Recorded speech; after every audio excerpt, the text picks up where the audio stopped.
পুজো আসছে আসছে এই ব্যাপারটাই ভালো লাগে, চলে যাওয়ার পর আর ভালো লাগে না। দিনগুলো কত দ্রুত চলে গেল। যাই হোক, আজকে বিসর্জন।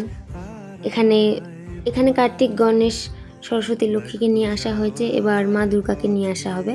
তো সকলে মিলে ওটাকে ঘাড়ে বা হাতে করে তুলেই আনবে। দেখতে দেখতে পুজোটা কেটে গেল, আবার 365 দিনের অপেক্ষা।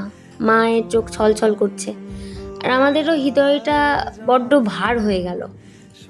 মন্দিরটা ফাঁকা লাগছে, কিন্তু কিছু করার নেই, এগোতে হবে, মাকে যেতে হবে এবার। যাই হোক, আসছে বছর আবার হবে এই আশায়, আবার অপেক্ষায় আমরা বসে থাকবো আমাদের মায়ের জন্য। তো ঠাকুর নিয়ে বেরিয়ে পড়েছি, বিসর্জনের নাচ এবার শুরু হয়ে গেছে। চোখে জল মুখে হাসি নিয়েই মাকে আমরা বিদায় দিচ্ছি।